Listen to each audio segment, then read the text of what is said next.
Hi friends, welcome to Tamil Nesippaval. இன்னைக்கு நம்ம சேனல்ல ஒரு தமிழ் மூவி ரீசென்ட்லி ரிலீஸ் ஆன ஜென்டில் விமன் மூவி தான் பார்க்க போறோம். அது என்னடா அது ஜென்டில் விமன் போட்டிருக்காங்கன்னு பார்த்தா படம் கூட கொஞ்சம் டிஃப்ரெண்டா தான் இருக்கு. சரி வாங்க, நம்ம ரொம்ப வெயிட் பண்ணாம மூவிக்குள்ள எதுவுமே ஒரு பொண்ணு அலாம் ஆஃப் பண்ணிட்டு எழுந்திருக்கிறது தான் காட்டுறாங்க. எழுந்திருச்சு ரொட்டீன் ஒர்க்கா பாக்குறாங்க. ஒரு ஃபேமிலி கேர்ள் எப்படி அவங்களுடைய ரொட்டீன் லைஃப பாப்பாங்களோ அந்த மாதிரி சமைக்கிறது, டீ போடுறது, இந்த மாதிரியான ஒர்க் பண்ற ஒரு பொண்ணை காட்டுறாங்க. அதுக்கப்புறம் அவங்க ஹஸ்பண்ட் எழுந்து பூஜை பண்ணிட்டு அவரும் ஆபீஸ் போறதுக்கு கிளம்புறாரு. என்னங்க அதுக்குள்ள கிளம்பிட்டீங்களான்னு கேட்டா, இல்ல கிளைண்ட் கால் பண்ணாங்க அதான் கிளம்பிட்டேன்னு சொல்றாரு. அப்புறம் சரின்னு சொல்லிட்டு அவரை வழி அனுப்பி வைக்கலான்னு வாசல் வரைக்கும் வராங்க. அப்ப அந்த 2 வார்த்தையை சொல்லுங்கன்னு சொல்லிட்டு அந்த பொண்ணு கேட்க, இவரும் ஐ லவ் யூன்னு சொல்லிட்டு போறாரு. போனாங்க, கீழேயும் போயிட்டு டாட்டா காட்டுறதுக்காக வெயிட் பண்றாரு. அந்த பொண்ணும் மேல நின்னு பாய் சொல்றாங்க. அந்த அளவுக்கு 2 பேரும் அந்யோன்யமா இருக்காங்க. ஏன் அப்படி இருக்காங்கன்னா, இவங்க 2 பேரும் புதுமண தம்பதிகள். ரீசெண்டா மேரேஜ் ஆன 2 பேரை பத்தி தான் காட்டுறாங்க. அதுக்கப்புறம் அவரு ஆபீஸ் போயிடுறாரு. அதுக்கப்புறமாவது இவங்க ஃப்ரீயா இருக்காங்களான்னா அதுதான் கிடையாது. அதுக்கப்புறமும் சின்ன சின்ன ஒர்க் எல்லாம் இருக்கும்ல, இந்த கீரை ஆயிறது, வாழைக்காயிறது, இந்த மாதிரி சின்ன சின்ன ஒர்க் எல்லாம் பண்ணிக்கிட்டு இருக்காங்க. அவரு வர வரைக்கும் கொஞ்சம் ஃப்ரீயா இருக்கிற டைம்ல டிவி பார்த்துட்டு இருக்கும் போது அவர் காலிங் பெல் அடிக்கிறாரு. அடிச்சதுமே போய் டோரை ஓபன் பண்ணிட்டு இருக்க, இல்ல சின்னதா ரொமான்ஸ் மாதிரி நடக்குது. சின்னதா பேசிக்கிறாங்க, ரொமான்டிக் டாக் எல்லாம் பேசிக்கிறாங்க.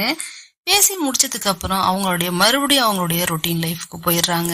இந்த மாதிரி அவங்க லைஃப் ரொம்பவே ஹாப்பியா போயிட்டு இருக்கு. வெளில போறது, அங்க கூட்டிட்டு போறது, இங்க கூட்டிட்டு போறது, ஜாலியா என்ஜாய் பண்றதுன்னு இப்படி போயிட்டு இருக்கு. அப்போ அவங்க பக்கத்து அபார்ட்மெண்ட்ல ஏதோ ஒரு ஃபங்க்ஷன் நடக்குது. அந்த ஃபங்க்ஷனுக்கு இந்த பொண்ணு போயிட்டு ஹெல்ப் பண்றாங்க. இந்த முறுக்கு சுடுறது, அதிரசம் சுடுறது, அந்த மாதிரி ஹெல்ப் பண்றதுக்காக போறாங்க. அப்ப அந்த அபார்ட்மெண்ட்ல இருக்கிறவங்க எல்லாம் சேர்ந்து என்ன பேசிக்கிறாங்கன்னா, இங்க இருக்கிற எல்லாருக்கும் முடி கொட்டுது, உங்களுக்கு மட்டும்தான் கொட்டுதான்னு சொல்லி பேசிக்கிறாங்க.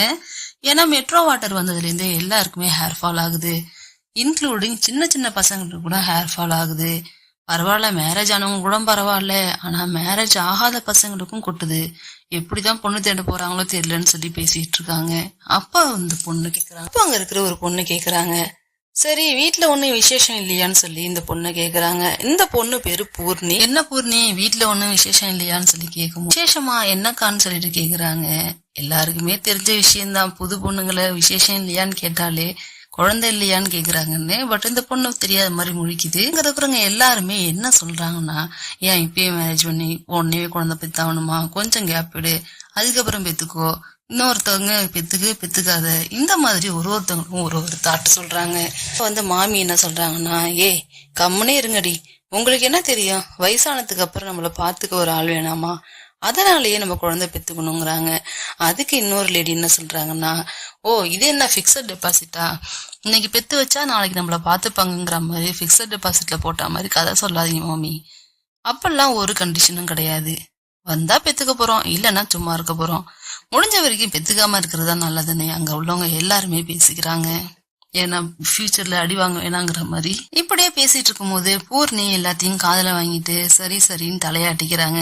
அதுக்கு இடையில என் ஹஸ்பண்டுக்கு நான் காஃபி போடணும், நான் கிளம்புறேன்னு சொல்லிட்டு போறாங்க. ஆக்சுவலி இந்த விஷயம் எல்லாம் மார்னிங் தான் நடந்துகிட்டு இருக்கு. சோ போறேன்னு சொல்லிட்டு போறாங்க. ஏன் உன் ஹஸ்பண்டுக்கு காஃபி கூட போட தெரியாதான்னு கேக்குறாங்க அந்த மாமி. இல்ல, என் ஹஸ்பண்டுக்கு ஒண்ணுமே தெரியாது, பச்சை குழந்தைன்னு சொல்லிட்டு அவங்க அந்த இடத்த விட்டு போறாங்க. பச்சை குழந்தைன்னு சொல்லிட்டு போனவங்களுக்கு வீட்டுல ஒரு ஷாக்கு. ஒரு லேடி ஒருத்தவங்க இருக்காங்க, அவங்கதான் வந்து டோரே ஓபன் பண்றாங்க. என்னடான்னு சொல்லிட்டு பார்த்தா எதிர் வீட்டு பொண்ணு. அவங்க ஹஸ்பண்ட் என்னன்னா 2 கப் காஃபியை போட்டு எடுத்துக்கிட்டு வராரு. காஃபியே போட தெரியாதுன்னு சொன்னவரு 2 கப் காஃபியோட வராரு. என்னன்னு கேட்டா, அவங்களுக்கு காஃபினா ரொம்ப பிடிக்கும், அதான் போட்டு வந்தேன்னு சொல்லிட்டு கொடுத்துட்டு, எதிர் வீட்டுல இருக்காங்க, நம்ம நெய்பர் தான், நல்லா பேசி வச்சுக்கோங்கன்னு சொல்லிட்டு பேசிட்டு இருக்காரு. அதை இந்த பொண்ணு ஷாக்கா பாக்குது. என்ன, இவருக்கு காஃபி போட தெரியுங்கிறது கூட நமக்கு தெரியாம இருந்திருக்கு, அப்ப நமக்கு தெரியாம நிறைய விஷயங்கள் இருக்கும் போலன்னு சொல்லிட்டு அந்த பொண்ணு யோசிக்குது. அதுக்கப்புறம் மறுநாள் கால ரொட்டீன் லைஃப் ஸ்டார்ட் ஆகுது. அவங்க மஷ்ரூம் பிரியாணி பண்ணிட்டு இருக்காங்க. வீட்டுக்கு பால் பாக்கெட் போட வந்த பையன், என்னமா வாசனை செம்மையா இருக்குன்னு சொல்லி கேட்கும்போது, மஷ்ரூம் பிரியாணிடா, வேற ஒண்ணும் இல்லைன்னு சொல்லிட்டு போறாங்க. சாப்பாடுலாம் பேக் பண்ணி ஹஸ்பண்ட் கிட்ட கொடுக்குறாங்க. ஹஸ்பண்டும் சிரிச்சுக்கிட்டே வாங்கி எடுத்துக்கிட்டு கிளம்பி போறாரு. இன்னைக்கு மதியம் இவங்க ட்ரெஸ் எல்லாம் வாஷ் பண்றதுக்காக வாஷிங் மிஷின்ல போட்டுக்கிட்டு இருக்காங்க. அப்படி போட்டுட்டு இருக்கும் போது ஒரு ட்ரெஸ்ஸா எடுத்து போடும்போது ஒரு ட்ரெஸ்ல மட்டும் ஏதோ வித்தியாசமான ஸ்மெல். என்னன்னு யோசிச்சுட்டு இருக்கும் போதே போன் வருது. ஓடி போய் போன் எடுத்தா போன்ல மாமியார் தான் பேசுறாங்க. நான் போன் போடலன்னா நீ போட மாட்டியான்னு சொல்லி கேட்டா, அவர் என்ன ரீசார்ஜே பண்ணலமான்னு சொல்றாங்க. அந்த அம்மாவுக்கு ஷாக்கு. வீட்டு வேலை ஒன்னுத்தையும் ஒழுங்கா பண்ண மாட்டான்னு சொல்லி திட்டுறாங்க. செடியெல்லாம் நல்லா பாத்துக்கிறியா, வீடெல்லாம் நல்லா பாத்துக்கிறியா, எல்லாத்தையும் நல்லா பாத்துக்கோ, நான் வரத்துக்கு இன்னும் 3 மாசம் ஆகுங்கிற உங்க பொண்ணுக்கு டெலிவரி போல, அதை பாத்துக்கிறதுக்காக அவங்க அங்க போயிருக்காங்க. அது மட்டும் இல்லாம இவங்களும் சின்ன பசங்கிறதுனால ஃப்ரீயா இருக்கட்டும்னு விட்டுட்டு போயிருக்காங்க. இவங்க அதை பத்தி விசாரிச்சா அதை பத்தி அந்த அம்மா ஒண்ணுமே சொல்லாம நீ பத்திரமாருன்னு சொல்லிட்டு உடனே போனை கட் பண்ணிடுறாங்க. அன்னைக்கு நைட் வீட்டுக்கு வந்த ஹஸ்பண்ட் கிட்ட ஒரு விஷயம் பூர்ணி கேக்குறாங்க. என் ஃப்ரெண்ட் ஒருத்தி நாளைக்கு வரா, அவளை நம்ம இங்க தங்க வச்சுக்கலாமா? ஒரு நாள் தான், இன்டர்வியூ முடிஞ்சோடனே போயிடுவான்னு சொன்னதும், அதனால என்ன, தாராளமா வந்து தங்கட்டும், அதெல்லாம் ஒன்றும் தப்பு கிடையாது. எக்ஸ்ட்ரா 3 days என்னால இருந்துட்டு போட்டோம், என் காரை கூட வச்சுட்டு போறேன், நானும் வெளில போறேன், 3 days வரதுக்கு ஆகும். சோ என் காரை நான் இங்கதான் விட்டுட்டு போவேன், அதை கூட யூஸ் பண்ணிக்கோங்கிற மாதிரி அவரும் ரொம்ப பாசமா சொல்றாரு. மறுநாள் காலையில அந்த பொண்ணு வந்துருது. பூஜை பண்ணிக்கிட்டு இருந்தவரு எட்டிக்கிட்டு பாக்குறாரு அந்த பொண்ணு வந்துருச்சான்னு. அதே மாதிரி அந்த பொண்ணு போய் ட்ரெஸ் எல்லாம் சேஞ்ச் பண்ணிட்டு நான் ஆபீஸ் போறேங்கிற மாதிரி கிளம்பி வந்து எதையுமே கவனிக்காத மாதிரி கிளம்பி வந்து நிக்கிறாரு. பூர்ணி தான் கூப்பிட்டு, இங்க பாருங்க இவதான் என் ஃப்ரெண்டுன்னு சொல்லிட்டு இன்ட்ரோ பண்றாங்க. ஓ அப்படியான்னு சொல்லிட்டு ஒண்ணுமே தெரியாத மாதிரி இருக்காரு. அப்பவும் அதுக்கப்புறம் எல்லாரும் சேர்ந்து சாப்பிடுறாங்க. சாப்பிடும் போது கூட என்ன சொல்றாங்கன்னா, அண்ணா நகர்ல இன்டர்வியூ, இங்க இருந்து எவ்வளவு தூரம் இருக்கும்னு சொல்லி கேட்கும் போது ஒரு 40 minutes இருக்கும்னு சொல்றாரு. நீ வேணா என் கார் எடுத்துட்டு போங்களேன் அப்படின்னு சொன்னா, கார் தரேன், டிரைவர் போட்டு கூட்டு போங்களேன்னு சொல்லும் போது, இல்ல பூர்ணி அக்காவே நல்லா கார் ஓட்டுவாங்களேன்னு சொல்றா அந்த பொண்ணு. அப்பதான் அவருக்கு இவ கார் ஓட்டுவாங்கிறதே தெரியுது. அதுக்கு பூர்ணி ரொம்ப தன்னடக்கத்தோட, இல்ல வேணாம் ஓட்டுவேன், நான் டிராக்டர் தாங்க ஓட்டுவேன், கார்லாம் ஓட்ட மாட்டேன்னு சொல்றாங்க.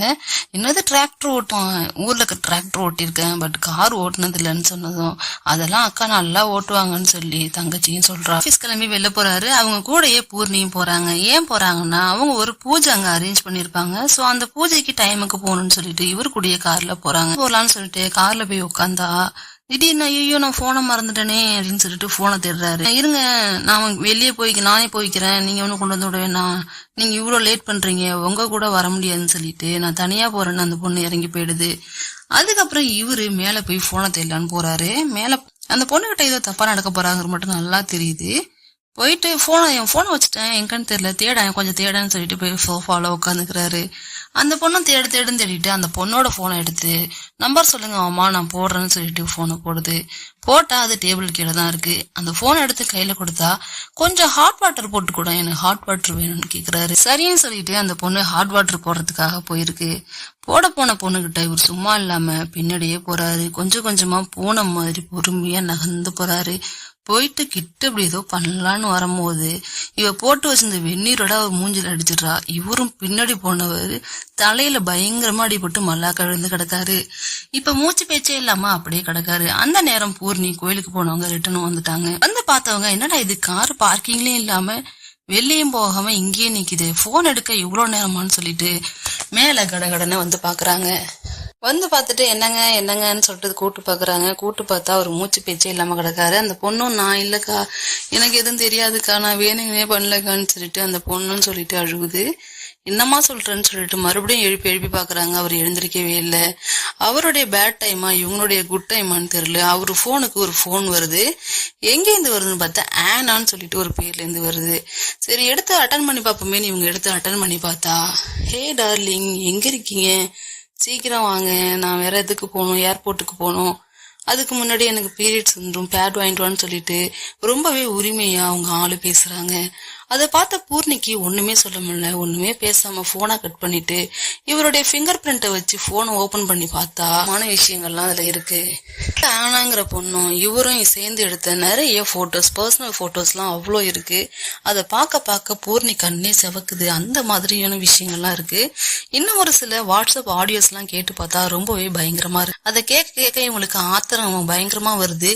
ஆத்திரம் தாங்காதவங்க என்ன பண்றாங்கன்னா, பக்கத்துல இந்த பில்லருவா இருக்கும் தெரியுமா, அந்த மாதிரி ஒரு அருவா இருக்கு, அது எதுக்கு அந்த வீட்டுல இருக்கு, அந்த அருவால எடுத்து பதக்குன்னு போட்டு அவங்க கழுத்து போட்டு பயங்கரமா அறுத்து எடுத்துருவாங்க.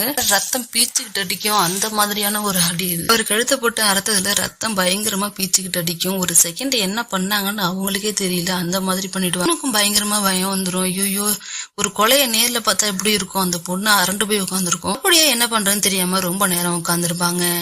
உட்கார்ந்து இருந்தவங்களுக்கு திடீர்னு காலிங் பெல் அடிக்குது. என்ன பண்றதுன்னு தெரியாம இதை வெளில காமிச்சிக்க கூடாதுன்னு முடிவு பண்ணவங்க டக்குன்னு எழுந்து வந்து டேப்ல ஃபேஸ் எல்லாம் நல்லா வாஷ் பண்ணிட்டு கொண்டையெல்லாம் மறுபடியும் சூப்பரா போட்டுக்கிட்டு போனா, வாட்ச்மேன் வந்து கார் வெளியிலேயே நிக்குது, வழியில இருக்குமா, அது கொஞ்சம் நகர்த்தி விடுங்கன்னு சொல்றாங்க. சொல்லிட்டு டிராக்டர் மட்டும்தான் ஓட்ட தெரியும்னு சொன்ன பொண்ணு இப்ப கார் சாவி எடுத்துட்டு காரை போய் ஓட்டி கொண்டு வந்து பார்க் பண்ணிட்டு வீட்டுக்குள்ள வருது. அதுக்கப்புறம் ஃப்ரிட்ஜுக்குள்ள இருக்கிற அந்த பிளேட் எல்லாம் வெளில எடுத்து போடுறாங்க. வெளில எடுத்து போட்டுட்டு இவர் கொஞ்சம் கொஞ்சமா நகர்த்தி கொண்டு வந்து 2 பேரும் சேர்ந்து இந்த ஃப்ரிட்ஜுக்குள்ள வச்சிடுறாங்க. வச்சுட்டு அந்த எங்கெல்லாம் ரத்தமா இருந்துச்சோ அந்த இடத்தெல்லாம் நல்லா தொடச்சிடுறாங்க. தொடச்சி நல்லா கிளீன் பண்ணி கொண்டு வந்து வச்சுட்டு அதுக்கப்புறம் டைனிங் டேபிள்ல உட்காந்து அழுதுகிட்டே இருக்காங்க. அந்த பொண்ணும் இவங்களும் சேர்ந்து அப்படியே டைனிங் டேபிள்ல தூங்கிடுறாங்க. காலைல எழுந்தவங்க என்னடா இது சம்பந்தமா ஏதாவது போலீஸ் கம்ப்ளைண்ட் கொடுப்பாங்கன்னு பார்த்தா அதுதான் கிடையாது. ரொம்பவே கேஷுவலா போயிட்டு இந்த நன்னாரி சர்பத் எல்லாம் போடுவாங்களா, எலும்பிச்சை மனம் புழிஞ்சு அந்த மாதிரி ஒரு சர்பத்தை போட்டு கூட கேஷுவலா இருப்பாங்க. அதுக்கப்புறம் அந்த பொண்ணு இன்டர்வியூக்கு கிளம்பணும்னு சொல்லிட்டு நீ போய் கிளம்பு, நான் உனக்கு டிஃபன் செய்யறேன்னு சொல்லிட்டு இவங்க டிஃபன் செய்ய போயிடுவாங்க. அதே மாதிரி டிஃபனையும் செஞ்சுட்டு வந்து கொடுப்பாங்க. டிஃபனை சாப்பிட்டுட்டு இருந்த பொண்ணு எனக்கு ரொம்ப பயமா இருக்குக்கான்னு சொல்றாங்க. இவங்க நீ எதுக்கு இப்ப பயப்படுற, ஒன்னும் பயப்படாத, இத நம்ம போலீஸ்க்கு எடுத்துட்டு போனோம்னா 2 பேரையும் அரெஸ்ட் பண்ணி 2 பேரும் சேர்ந்துதான் கொன்னுட்டோம், உன் லைஃப பத்தியும் என் லைஃப பத்தியும் தரக்குறைவா பேசி பேசி வாரக்கணக்கா இதையே பேசிட்டு இருப்பானுங்க. இது நமக்கு தேவையில்லாதது, உன் லைஃபுக்கு ரொம்பவே கெடுதலா முடிஞ்சிரும். அதனால நீ என்ன பண்றனா கேஷுவலா இன்டர்வியூ அட்டன் பண்ணிட்டு உன் பாய் ஃப்ரெண்ட் இருக்கான் இல்லையா அவனை மேரேஜ் பண்ணிட்டு எங்கேயாவது போயிடு, மத்ததெல்லாம் நான் பாத்துக்கிறேன்னு ரொம்பவே சாதாரணமா சொல்றாங்க. அதுக்குதான் அந்த பொண்ணு என்னக்கா இவ்வளவு சாதாரணமா சொல்றீங்கன்னு கேட்கும் போது அதெல்லாம் ஒண்ணும் இல்ல, எல்லா விஷயத்துக்குமே தேவையில்லாம நம்ம பயந்துதான் எதுக்கு எப்படி ரியாக்ட் பண்ணணும்னு தெரியாமலே இருக்கும். சோ இது ஒன்னும் அவ்வளவு பெரிய விஷயம் இல்லைன்னு நம்ம நினைச்சோம்னா அந்த விஷயம் சின்னதாவே தான் இருக்கும். நீ ஒன்னும் பயப்படாத, நான் பாத்துக்கிறேன். இந்த ஆம்பளைங்களுக்கு பொண்ணுங்க எதுவுமே பண்ணக்கூடாது, அப்படி பண்ணணும்னா அதுவும் அவங்க காலுக்கு கீழே இருந்துதான் பண்ணணும். இப்ப உன் லைஃப் எடுத்துக்கோ, உங்க அப்பா நீ வேலைக்கு போறத ரொம்பவே அவமானமா நினைச்சாரு. இன்னைக்கு அவர்கிட்ட காசு இல்லங்கும் போது பொண்ணை வேலைக்கு அனுப்புறாரு. அப்போ தனக்கு தேவை இருந்தா பொண்ணை எந்த வேலைக்கு வேணாலும் அனுப்புவாங்க, தேவை இல்லைன்னா பொண்ணை அடங்கி ஒடங்கி வீட்டுல இருன்னு சொல்லுவாங்க. இவ்வளவுதான் ஆம்பளைங்க. இவனுங்களை மாதிரி மட்டமான ஒரு கேரக்டர் இந்த உலகத்துல பார்க்கவே முடியாதுன்னு சொல்லி சீக்கிரம் சாப்பிடு, நானே உனக்கு கொண்டு வந்து டிராப் பண்றேன், திரும்பி கொண்டு வந்து ரயில்வே ஸ்டேஷன்ல விடுறேன்னு சொல்லிட்டு சீக்கிரம் சாப்பிட சொல்றேன். இவங்க குளிக்க போன நேரம் ஒருத்தவங்க வந்து காலிங் பெல் அடிக்கிறாங்க. யாருன்னு பார்த்தா அந்த எதிர் வீட்டு லேடி தான் வந்து கூப்பிட்டதும் இவங்க என்ன பண்றான்னு தெரியும் பதட்டத்துல பூர்ணியோட ஃப்ரெண்டே போயிட்டு டோர் ஓபன் பண்றாங்க. டோர் ஓபன் பண்ணிட்டு என்னன்னு கேட்கும் போது நான் பூர்ணிய பாக்கணும்னு சொல்றாங்க. அக்கா குளிச்சிட்டு இருக்காங்களே, இருங்க நான் போய் கூப்பிடுறேன்னு போயிட்டு பூர்ணி போய் கூப்பிட்டு வராங்க. கூட்டிட்டு வந்தவங்கள்ட்ட இவங்க கேள்வி மேல கேள்வி கேக்குறாங்க. கேக்குற கேள்விக்கெல்லாம் ரொம்ப சாதாரணமா இல்ல, எனக்கு கொஞ்சம் டயர்டா இருக்கு, நான் அப்புறம் பேசுறேங்கிற மாதிரி கேசி அனுப்பிச்சு வச்சு அவங்க டவுட்டோட திரும்பி பாத்துக்கிட்டு அந்த இடத்த விட்டு அதுக்கப்புறம் 2 பேரும் கிளம்பி அதே கார்லயே தான் போறாங்க. போயிட்டு இன்டர்வியூ அட்டன் பண்ணிட்டு அதுக்கப்புறம் அந்த பொண்ணையும் டிராப் பண்ணிட்டு திரும்பி இவங்க ரிட்டர்ன் வந்துட்டு இருக்காங்க.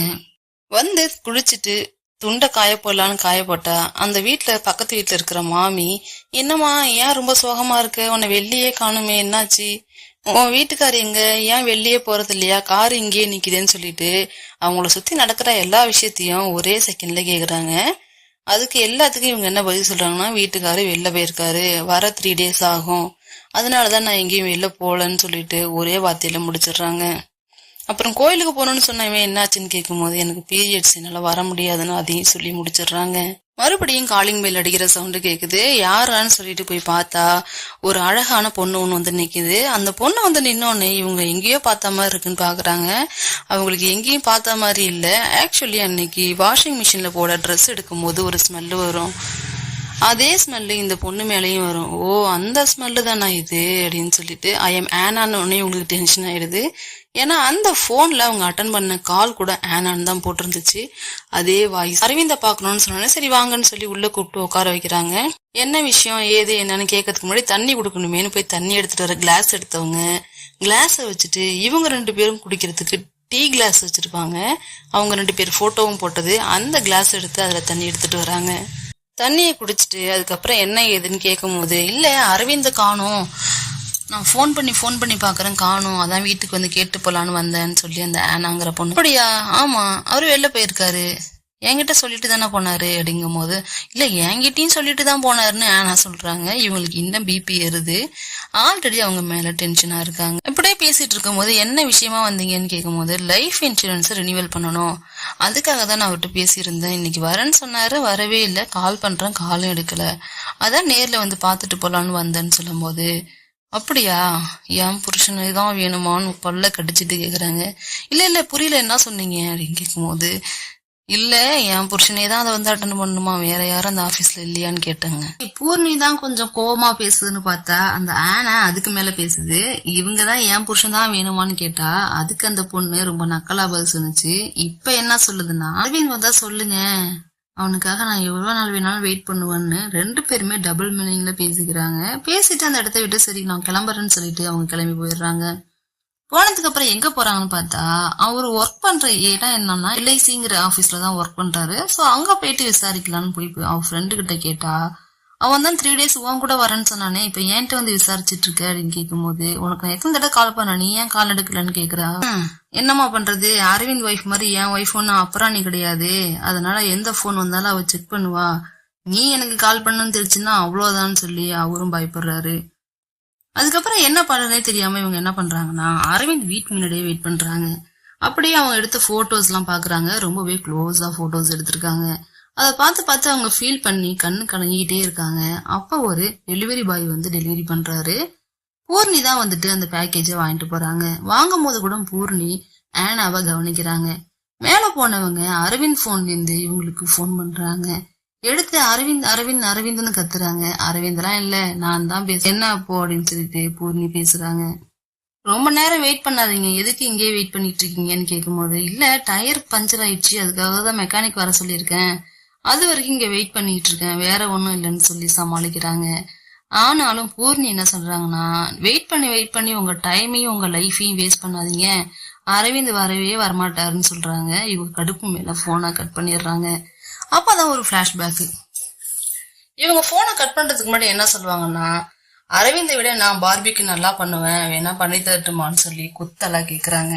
இதுல இருந்தே அரவிந்த் போனை இவங்க ஃபுல்லா செக் பண்ணிருக்காங்கன்னு தெரியுது. அதுக்கப்புறம் அரவிந்துக்கும் ஆனாவுக்கும் எல்லாம் நடந்த ஒரு சில பிளாஷ்பேக் போகுது. ஆனா வீட்டுக்கு தான் அடிக்கடி அரவிந்த் போவார் போல. அவரை பார்பிக்கு செஞ்சு கொடுத்தா ஆனாவுக்கு ரொம்ப பிடிக்கும்னு நினைக்கிறேன். அப்ப அவங்க அம்மா கால் பண்றாங்க, அரவிந்தோட அம்மா கால் பண்ணி, இப்ப கூட அந்த பொண்ணு வீட்டுல தானே இருக்கா, இப்ப கூட அந்த பொண்ணு வீட்டுல தானே இருக்குன்னு சொல்லி டென்ஷனா பேசுறாங்க. இதுல இருந்து இவங்க ஃபேமிலி மெம்பர்ஸ் எல்லாருக்குமே இவங்க விஷயம் தெரியும் போல. ஒண்ணுமே தெரியாத பொண்ணுக்கு இவனை கொண்டு வந்து கட்டி வச்சுட்டாங்க. அதை ஏன் கட்டி வச்சாங்கன்னா, அந்த பொண்ணையும் அந்த பொண்ணோட ஃபேமிலியும் அரவிந்த் ஃபேமிலிக்கு பிடிக்கல. சோ வேணவே வேணான்னு சொல்லி பூர்ணிக்கு கட்டி வச்சிருக்காங்க. அரவிந்த் ஆனாவை மறக்க முடியாம, உண்மையை சொல்லணும்னா ஆனாவாலதான் அரவிந்த மறக்க முடியல. சோ 2 பேரும் லிவ் இன் ரிலேஷன்ஷிப்ல இருக்கா மாதிரி ஆஃப்டர் மேரேஜ் கூட அவங்களுடைய ரிலேஷன்ஷிப்பை மெயின்டைன் பண்ணிட்டு இருக்காங்க. ஆனாவுக்கு இது சம்பந்தமா டென்ஷன் தான் ஏறுது அவங்க அம்மா போன் பண்ணதும். ஏன்னா நம்மளுக்கு என்ன குறை, எதனால அவங்க அம்மா நம்மள ஏத்துக்கலன்னு அவங்களுக்கு கோபம் இருந்துகிட்டு இருக்கு. ஆனா இவன் என்ன அப்படியே பூனைக்குட்டி மாதிரி பேசுறான். ஏன்னா அப்பெல்லாம் ஒண்ணும் இல்ல ஏன்னான்னு சொல்லிட்டு ரொம்பவே கிட்ட போய் கொஞ்சிட்டு என்ன சொல்றான்னா, ஒரு பக்கம் எங்க அம்மா, இன்னொரு பக்கம் என் ஒய்ஃபு, இவங்க 2 பேருக்கு எல்லாம் மாட்டிக்கிட்டு முழிக்கிறேன். எனக்கு என் வாழ்க்கையில இருக்கிற ஒரே ரிலீஃப் நீ மட்டும்தானே, நீனே என்ன ஒதுக்குனா நான் எங்கம்மா போவேன்னு சொல்லிட்டு பொண்ணுங்கள்ட்ட எப்பவுமே கெஞ்சிதான் வேலை நடக்குங்கிறது அவனுக்கு நல்லாவே தெரிஞ்சிருக்கு. அந்த மாதிரிதான் கெஞ்சுறான். ஆனா ஒன்னும் அதுக்கு விதிவிலக்கு கிடையாது. அதே மாதிரி ஆனாவும் அதை அக்செப்ட் பண்ணிக்குது. இப்படியே கெஞ்சியதாண்டா என்ன ஏமாத்துறேன்னு சொல்லுது. தான் ஏமாறுறோன்னு தெரிஞ்சும் கூட அவங்கிட்ட ஏமாந்துகிட்டு இருக்கு. இதையெல்லாம் யோசிச்சுட்டு அப்படியே கார்ல உட்காந்து அழுதுகிட்டே இருக்கு. இங்க பார்த்தா பூர்ணி வாயில கத்திய வச்சுட்டு தலையில கொண்டைய போட்டுட்டு வெள்ளி மாதிரி ஒரு எஃபெக்ட் கொடுக்குது. ஆஹா, அவனை பீஸா போட்டு வேக வைக்க போதுறான்னு நினைச்சா அதுதான் கிடையாது. ஆக்சுவலி அது கேக் தான் ஆர்டர் பண்ணிருக்கும் போல. அந்த கேக்கை தான் வெட்டிட்டு அதே நன்னாரி சர்பத்தை போட்டு பக்கத்துல வச்சிருக்கு. அதையும் இதையும் மாத்தி சாப்பிடுது. ஆனா வேலை சும்மா இருக்க முடியல. உடனே போய் போலீஸ் கம்ப்ளைண்ட் கொடுக்கலாம்னு சொல்லிட்டு போகுது. கம்ப்ளைண்டா ரிட்டர்ன் கம்ப்ளைண்ட்லாம் கொடுக்காம ஃபர்ஸ்ட் ஒரு சந்தேகத்தின் பேர்ல தேடுவாங்கல்ல, அந்த மாதிரி முதல்ல தேட சொல்லுது. எப்படின்னா, நான் 50,000 பணம் கொடுத்தேன் அவர்கிட்ட, எல்ஐசி ஏஜென்ட் அவர் இருக்காரு. சோ அவர்கிட்ட பணம் கட்ட சொல்லி கொடுத்திருந்தேன். ஆனா அவர் இன்னும் அதை பே பண்ணவே இல்லை. போன் அடிச்சாலும் எடுக்க மாட்டேங்கிறாரு. என்ன ஆச்சுன்னு சொல்லவே இல்லை. வீட்டுக்கு போயிட்டும் விசாரிச்சுட்டு வந்தேன். அவங்க ஒய்ஃபுக்கும் அதை பத்தி எதுவும் தெரியல. சோ ஒண்ணு என் பணம் வேணும், இல்ல அவர்கிட்ட இருந்து எனக்கு கான்டாக்ட் வேணும். எனக்கு தெரிஞ்ச அவர் திருடிட்டு போயிருக்க மாட்டாரு. ஒருவேளை நிறைய பணம் எடுத்துட்டு போனதுனால அவர் யாராவது அடிச்சு புடிங்கிருக்கலாம், இல்ல அவர் யாராவது கடத்திருக்கலாம். இந்த மாதிரி ஏதாவது நடந்திருக்க வாய்ப்பு இருக்கு சார், பிளீஸ் சார் கொஞ்சம் ஹெல்ப் பண்ணுங்கன்னு சொல்லி கேட்கும் போது, என்னமா நீங்க இந்த காலத்துல போய் இப்படி இருக்கீங்களே, ஒரு கையில கொண்டு போய் பணத்தை கொடுத்துருக்கீங்களே, ஒன்னும் ஜிபே பண்ணிருக்கணும், இல்ல அதுக்குன்னு ரெசிப்ட் ஏதாவது வாங்கிருக்கணும், இது எதுவும் இல்லாம இந்த மாதிரி பண்ணிருக்கீங்களேமான்னு சொல்லிட்டு அவரும் ரொம்பவே அட்வைஸ் போடுறாரு. சரி நான் போய் செக் பண்றேன் இருங்கன்னு சொல்லிட்டு அவரும் விடுறாரு. உங்கள் நண்பங்கிற மாதிரி உடனேவே பூர்ணி வீட்டுக்கு போலீஸ் கிளம்பிடுறாரு. எட்டி பார்த்த பூர்ணிக்கு பயங்கர ஷாக்கா இருக்கு, என்ன பண்றேன்னு தெரியல. அதுக்கப்புறம் போயிட்டு ஃபேஸ் வாஷ் எல்லாம் பண்ணி தள்ள பூலாம் வச்சுட்டு அப்படியே நீட்டா ஒரு ஃபேமிலி கேர்ள் மாதிரி ரெடி ஆகி வருது. அதுக்கப்புறம் வந்து டோரை ஓபன் பண்ணி உள்ள கூட்டிட்டு வருது. அதாவது ஒண்ணுமே தெரியாத மாதிரி இருக்கா. வீட்டுக்குள்ள வந்த போலீஸும் ஏட்டையாவும் ரொம்பவே நார்மலா அப்படியே கேஷுவலா நாங்களும் உங்க ஊருக்காரங்க தாமா, பக்கத்து ஊர் தாமா, அப்படி இப்படின்னு சொல்லி நார்மலா பேசுறாங்க. அங்க நடக்கிற எல்லா விஷயத்தையும் கவனிக்கிறாங்க.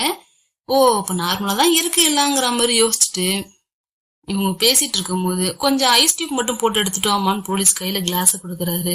இவங்களுக்கு அப்படியே மயக்கமா வருது.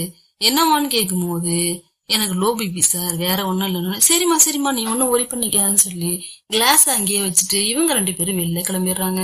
அன்னைக்கு ஆனா கிட்ட போலீஸ்னு சொல்றாரு, நீ ஏமா இதுல இன்டர்ஃபியர் ஆயிட்டு இருக்க, உனக்கு என்ன காசு தானே வேணும், காசு கண்டிப்பா உனக்கு திரும்பி வந்துடும்.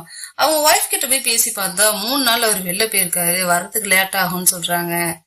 பட் நாங்க சஸ்பீஷியஸா பாக்குற மாதிரி அங்க எதுவுமே இல்ல, எல்லாமே நார்மலா தான் இருக்கு, நீ ஒன்னும் ஒரி பண்ணிக்காதுன்னு சொல்லிட்டு ரொம்பவே கேஷுவலா விட்டுறாரு. அதுக்கப்புறம் அவங்களுக்கு மயக்கம் வர மாதிரி இருந்துச்சுல, அது என்னன்னு போய் செக் பண்ணி பார்த்தா இவங்க கன்சீவா இருக்காங்க. அதாவது அவங்களுக்கு இவனுக்கு போய் நம்ம புள்ளைய பதில் தரணுமாங்கிற மாதிரி செக் பண்ணி பார்க்க போனவங்க என்ன பண்றாங்கன்னா, காதுல கழுத்துலன்னு எந்த ஜுவல்ஸுமே போட்டுக்காம அப்படியே போய் உட்காந்துருக்காங்க. ஹஸ்பண்ட் இறந்தா மாதிரி காமிச்சுக்கிறதுக்காக அந்த மாதிரி போய் உட்காந்துருக்காங்க. அதுக்கப்புறம் ரிப்போர்ட் எடுத்துட்டு வீட்டுக்கு வந்தவங்களுக்கு இன்னொரு ஷாக்கு, அங்கேயும் போலீஸ் வந்து நிக்குது. அப்ப மறுபடியும் போலீஸுக்கு டவுட்டா இருந்திருக்கு. சோ அங்க வந்து நிக்கிறாங்க. வந்தவங்கிட்ட சார் என்ன சார் மறுபடியும் வந்திருக்கீங்கன்னு சொல்லி இவங்க வந்து பதட்டத்துல கேட்க, ஒண்ணும் இல்லம்மா, நாங்க வந்து அவர் போனை வந்து ட்ரேஸ் பண்ணி பார்த்தோம், அதுல போன் இங்க இருக்கா மாதிரிதான் காட்டுது, சோ போன் இங்க இருக்கா என்ன ஏதுன்னு செக் பண்ணிட்டு போலான்னு தான் வந்தோம், வாமா வந்து வீட்டை ஓபன் பண்ணு ஃபர்ஸ்ட் சொல்றாங்க. அதுக்கு முன்னாடி கார் இங்க தானே இருக்கு, கார் சாவி கொடுங்கன்னு சொல்லிட்டு கார் ஓபன் பண்ணா போனு காருக்குள்ள இருக்கு. நம்ம மேடம் ஆல்ரெடி பிளான் பண்ணி போனை கொண்டு போய் கார்ல போட்டாங்க போல. அந்த இடத்துக்கு அந்த எதிர் வீட்டாக்கா ஒரு பையன் கூட வந்து இறங்குது. அங்க உள்ள வாட்ச்மேன்ட்ட கேட்கும் போது இந்த மாதிரி அந்த சாரை காணுமா, போனை வந்து வண்டியில இருந்து எடுத்திருக்காங்கன்னு சொன்னதும் இந்த லேடியும் வேக வேகமா அபார்ட்மெண்ட்டுக்கு போகுது. அங்க பார்த்தா பூர்ணி கிட்ட போலீஸ் விசாரணையை போட்டுட்டு இருக்காங்க. பூர்ணி ரொம்ப பதட்டமா இருக்க மாதிரி காமிச்சுக்கிட்டு இருக்கு. ஏன்னா ஹஸ்பண்டுடைய போன் இங்க இருக்கு, ஹஸ்பண்ட் மட்டும் அங்க போயிருக்காருங்கிற போது ஒரு உண்மையான ஒய்ஃபா இருந்தா என்ன பண்ணணும், பதறணும் இல்லையா, அதுக்காக பதற மாதிரியான ஒரு ஆக்டிங்க போட்டுக்கிட்டு இருக்காங்க. இந்த போலீஸ் என்ன பண்றாங்க, பதறாதமாங்கிறாங்க. ஏன்னா இவங்களுக்கு லோ பிபி இருக்குல்ல, அதனால பதறாதமான்னு சொல்லிட்டு இவரு பயங்கரமா ஆறுதல் சொல்லிட்டு, ஒரு சிலர் வந்து எல்லாத்தையுமே மறந்து வச்சுட்டு போயிடுவாங்கம்மா, இப்பெல்லாம் யூஸ்வல் தான் இது, போனையே மறந்து வச்சுட்டு போறதெல்லாம் நார்மல் தான், நீ ஒன்னும் பதறாத, அவரு வந்து போன் நம்பரும் ஞாபகம் வச்சிருக்க மாட்டாருன்னு நினைக்கிறேன், போன் வந்ததுல இருந்தே யாரும் போன் நம்பர் ஞாபகம் வச்சுக்கிறது இல்ல, சோ நீ ஒன்னும் பதறாதமான்னு சொல்லிட்டு பேசிக்கிட்டு இருக்காங்க. இவங்க பேசிட்டு இருக்கும் போதே எதிர் வீட்டு லேடி இங்க வந்துருது. வந்துட்டு பயங்கரமா கத்துது, என்ன சார் என்ன நினைச்சிட்டு இருக்கீங்க, என்ன கேட்க ஆளு இல்லைன்னு நினைச்சுக்கிட்டீங்களா, என்ன இப்படி கும்பலா பாய்ஸ் வந்து உட்காந்துருக்கீங்க ஒரு தனியா இருக்கிற ஒரு பொண்ணு வீட்டுல. அவர் ஹஸ்பண்ட் வந்து கேட்டா என்ன பதில் சொல்றது, நீங்க தான் என்ன நினைச்சிட்டு இருக்கீங்க, ஹவு டேர்ன்னு சொல்லிட்டு வந்து திட்டுது. இருங்கம்மான்னு அவரும் சொல்றாரு, அதெல்லாம் முடியாது, ஒரு லேடி போலீஸ் கூட கூப்பிட்டு வராம நீங்க பாட்டுக்கு ஜென்ஸா வந்து அதுவும் இத்தனை ஆம்பளைங்க வந்து உட்காந்துருக்கீங்கன்னு திட்டுது. எல்லாம் நார்மலா தான் போயிட்டு இருக்கு, எங்க ஊருக்கார பொண்ணுதாம்மா, நான் பேசிக்கிறேமாங்கிறாரு. காதல வாங்குற மாதிரி தெரியல. நான் கூட இந்த லேடியை தப்பா நினைச்சேன், பட் அந்த லேடி வந்து ரொம்பவே ஹெல்ப்ஃபுல்லா இருக்கு. பேசிட்டு அதுக்கப்புறம் போலீஸ் இந்த இடத்த விட்டு போயிடுறாங்க. ஆனாவை விசாரிக்கலான்னு சொல்லிட்டு போலீஸ் வர சொல்லியிருக்காங்க. பட் ஆனா என்ன பண்ணுதுன்னா ஒரு வக்கீலோடய வந்துருது. அதுக்கு போலீஸ் என்ன கேக்குறாங்கன்னா, என்னம்மா உன்னை மட்டும் விசாரிக்க வர சொன்னா நீ வக்கீலோட வந்திருக்க, அன்னைக்கு என்ன நான் பணத்தை தொலைச்சுன்னு வந்தேன், இன்னைக்கு நான் ஆளை தொலைச்சிட்டு இருந்திருக்க, நீ என்னதாம்மா நினைச்சிட்டு இருக்கேன்னு சொல்லி கேட்கும்போது, சார் தப்பாலாம் பேசாதீங்க, நான் உங்களுக்கு ஒரு சப்போர்ட்டுக்கு தான் வந்திருக்கேன் லாயர் சொல்ல.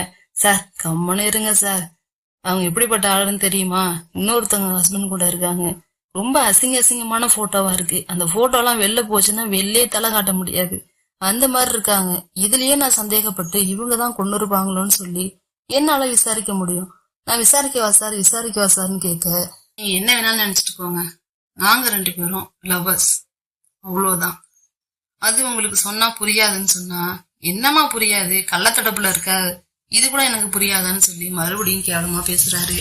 பிஃபோர் மேரேஜும் சரி ஆஃப்டர் மேரேஜும் சரி நாங்க 2 பேரும் லிவிங்ல இருக்கோம், அது எங்களுக்கு தெரியும், உங்களுக்கு சொல்லணும்னு அவசியம் இல்லைன்னு சொல்லிட்டு அவங்க அந்த இடத்த விட்டு போறாங்க. அதுக்கெல்ல ஹையர் அபிஷியல் ஒருத்தர் வந்து கத்துன்னு கத்துறாரு. என்னன்னு சொல்லிட்டு பார்த்தா ஆனாவுக்கு சப்போர்ட் அந்த ஹையர் அபிஷியல் தான் போல. உள்ள கூட்டிட்டு போறாரு, நீ மட்டும் உள்ள வாயான்னு சொல்லி அந்த இன்ஸ்பெக்டரை வர சொல்றாரு. உள்ள போனா அவரை பத்தின நியூஸ் தான் அங்க டிவில ஓடிட்டு இருக்கு.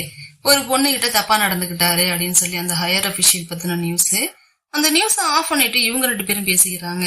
அந்த அம்மா ஏசி வரைக்கும் போயிருக்கு, நீ என்னப்பா இவ்வளவு சாதாரணமா பேசிட்டு இருக்க, யோ அந்த பொண்ணை கூட்டி விசாரியான்னு சொல்லி அரவிந்த் ஒய்ஃபானு பூர்ணியை தான் கூட்டி விசாரிக்க சொல்றான். இல்ல சார் நான் விசாரிச்சுட்டேன், முன்னாடியே விசாரிச்சுட்டேன், அந்த மாதிரி பொண்ணு கிடையாது சார்னு சொன்னாலும் அவரு விடுற மாதிரி. சோ வெளில போயிட்டு இந்த இன்ஸ்பெக்டரும் இன்னொரு போலீஸும் பேசிக்கிறாங்க. என்னையா இவனே இன்னும் எத்தனை நாள் டியூட்டில இருப்பான்னு தெரியல, நம்மள போட்டு காய்ச்சுன்னு காத்துறானேன்னு சொல்லி திட்டுறாங்க.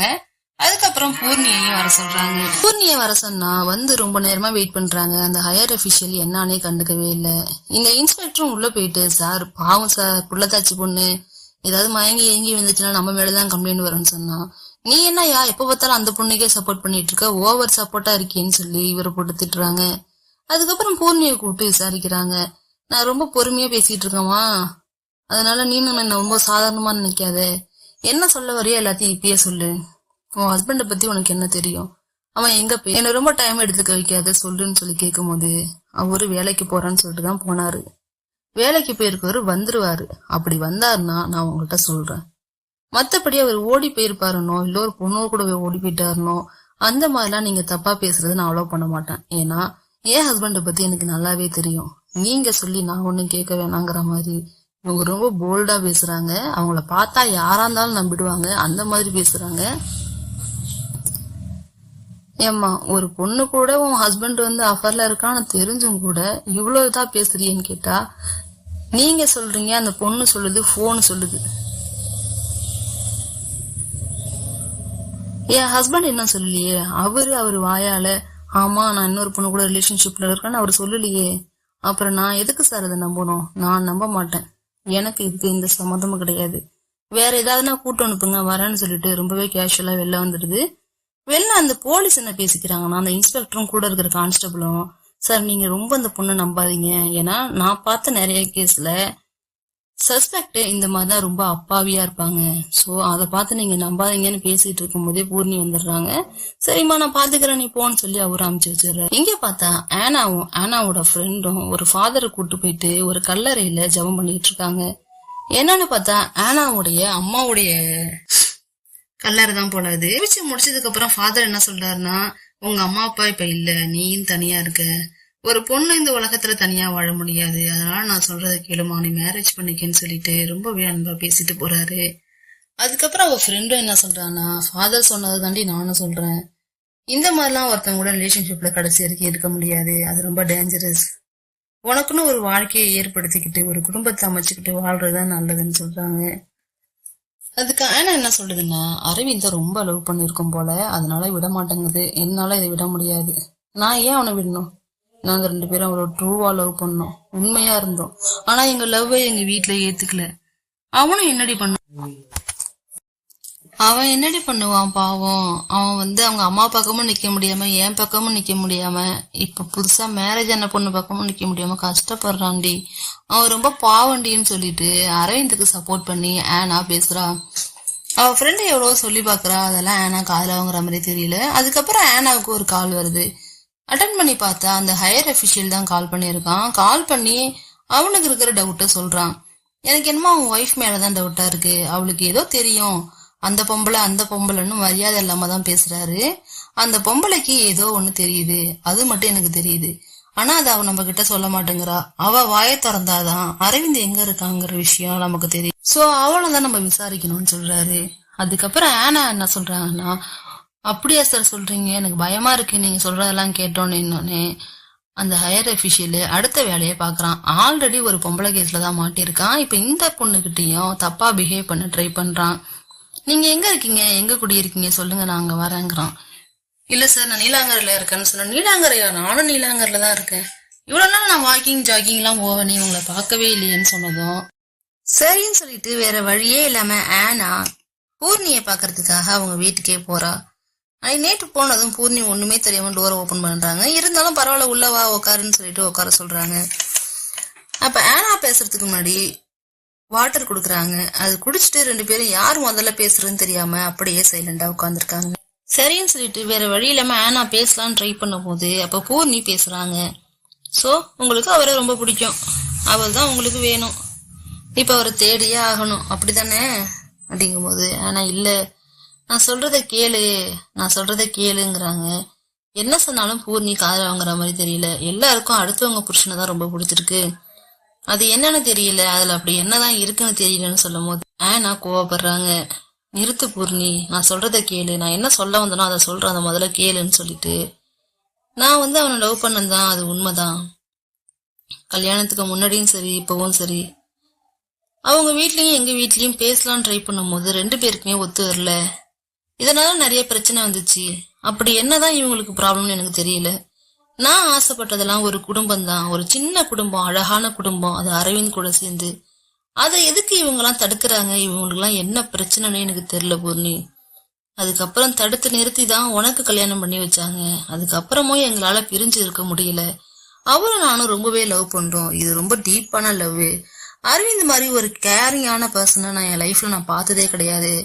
அரவிந்த் இல்லாம என்னால வாழவே முடியாது, அரவிந்த் இல்லாத ஒரு லைஃபை என்னால நினைச்சு கூட பார்க்க முடியாதுன்னு சொல்லிட்டு ஆனா அழுவ ஆரம்பிச்சிடறா. அழுறதுன்னா ரொம்பவே பயங்கரமா தேம்பி தேம்பி அழுவுறா. அரவிந்த் மேல அவ்வளவு அன்பு போல. இன்னைக்கு ரொம்பவே பாவமா இருக்கு. ஆனா என்ன சொல்றானா, பூர்ணி நான் உன் லைஃப டிஸ்டர்ப் பண்ணவே மாட்டேன், என்னைக்குமே உன் லைஃப நான் டிஸ்டர்ப் பண்ற மாதிரி நடந்துக்கவே மாட்டேன், தயவு செய்து அரவிந்த் மட்டும் எங்க இருக்காருன்னு சொல்லு, கடைசி வரைக்கும் உன் லைஃப்ல நான் தலையிடவே மாட்டேன்னு சொல்லிட்டு பயங்கரமா கதறி கதறி அழுகுறாங்க. அழுதுட்டு அந்த இடத்த விட்டு கிளம்பி போயிடுறாங்க. பூர்ணிக்கு ரொம்பவே பாவமா இருக்கு. ஆனாவுடைய பிளாஷ்பேக் போயிட்டு காட்டுறாங்க. ஆனாவும் அரவிந்த் எப்படி இருந்தாங்க, எவ்வளவு சந்தோஷமா இருந்தாங்கன்னு சொல்லிட்டு மறுபடியும் ஒரு பிளாஷ்பேக் காட்டுறாங்க.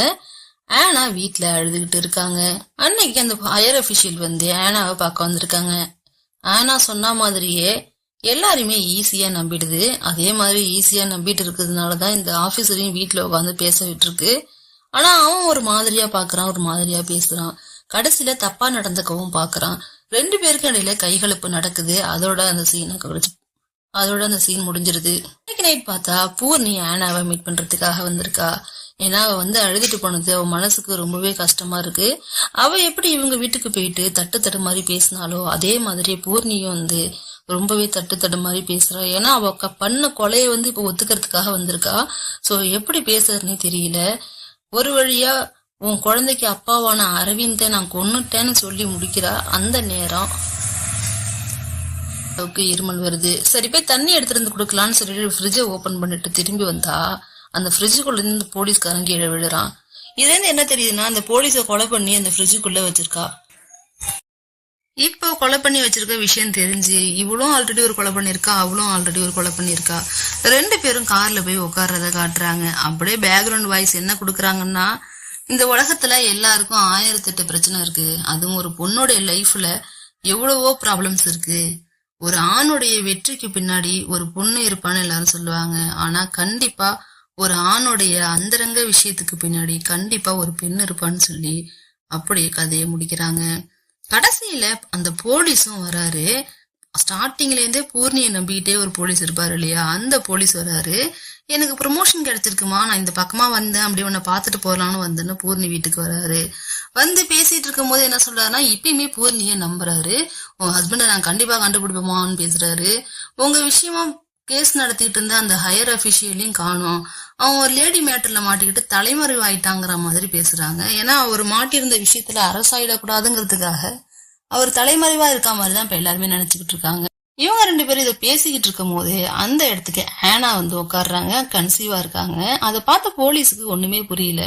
தட்டு மாதிரி அந்த இடத்த விட்டு வெளில போகலான்னு பாக்குறாரு. அப்ப பாத்து போங்கப்பான்னு சொல்லி ஆனா சொல்ல, இல்லம்மா நான் பாத்துக்கிறேம்மான்னு சொல்லிட்டு வெளில போறாங்க.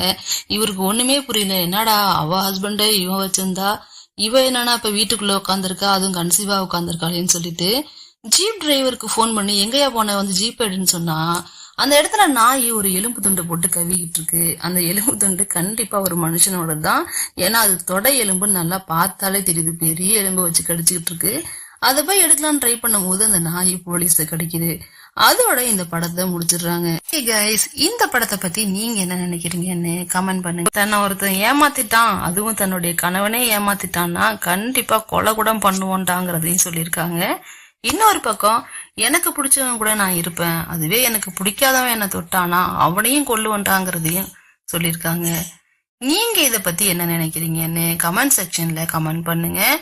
நெக்ஸ்ட் வீடியோ வரைக்கும் வெயிட் பண்ணுங்க. Thank you guys.